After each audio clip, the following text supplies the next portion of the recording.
வருஷத்தில் அதிக லாபம் கொடுத்த கம்பெனிகளில் ஹவுசிங் அண்ட் அப்ரான் டெவலப்மெண்ட் கார்ப்பரேஷன் லிமிடெட் இந்த கம்பெனி ஒன்று.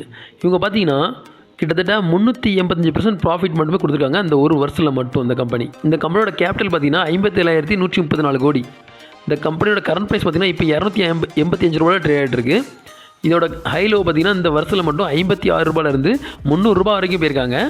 இப்போது 285 ரூபாயில் ட்ரேட் ஆகிட்டுருக்காங்க.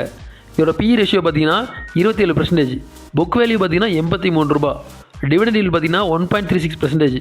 அதாவது டிவிடெண்ட் ஈல்டு 1.36%ங்கிறது இயர்லி ஒன்ங்கிறது கொஞ்சம் நமக்கு அதிகமாகவே கொடுக்குறாங்க. ஸோ இது பாசிட்டிவான நியூஸ். இந்த கம்பெனியோட ROC பார்த்தீங்கன்னா 9.24%. இந்த கம்பெனியோட ROE பார்த்தீங்கன்னா 13.2%. இந்த கம்பெனியோட ஃபேஸ் வேல்யூ பார்த்தீங்கன்னா 10 ரூபா. 2024 அதாவது இந்த வருஷத்தில் மட்டும் கிட்டத்தட்ட நெட் ப்ராஃபிட் மட்டும் 2,117 கோடி ரூபா நெட் ப்ராஃபிட் மட்டுமே கொடுத்துருக்காங்க. இது கம்பெனிக்கு ஒரு பாசிட்டிவான நியூஸ். கம்பெனியோட பேலன்ஸ் ஷீட்டை பார்த்தீங்கன்னா டோட்டல் அசட் மட்டும் பார்த்தீங்கன்னா இந்த வருஷம் 93,422 கோடி வச்சுருக்காங்க.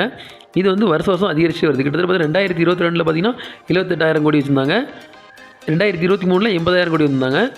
இப்போ 2024 93,000 கோடி. ஸோ க்ரோத் வந்து இன்க்ரீஸ் ஆகிட்டே இருக்குது. இதுவும் கம்பெனிக்கு ஒரு பாசிட்டிவான நியூஸ். கம்பெனியோட ஷேர் ஹோல்டிங் பேட்டர்ன் இது பார்த்தீங்கன்னா இந்த வருஷத்தில் 75% ஷேர் ஹோல்டிங் ப்ரொமோட்டரே வச்சுருக்காங்க. இது ரொம்ப நல்ல பாசிட்டிவான விஷயம். FII வந்து பார்த்திங்கன்னா 1.9% வச்சுருக்காங்க. DII வந்து 11.3% வச்சுருக்காங்க. பப்ளிக் வந்து 11% வச்சுருக்காங்க. ஸோ ஷேர் ஹோல்டிங் பேட்டர்ன் வந்து பாசிட்டிவாகவே நமக்கு இந்த கம்பெனியில் இருக்குது. இந்த வீடியோ உங்களுக்கு பிடிச்சிருந்தனா லைக் பண்ணுங்கள், கமெண்ட் பண்ணுங்கள், மறக்காமல் சப்ஸ்கிரைப் பண்ணுங்கள்.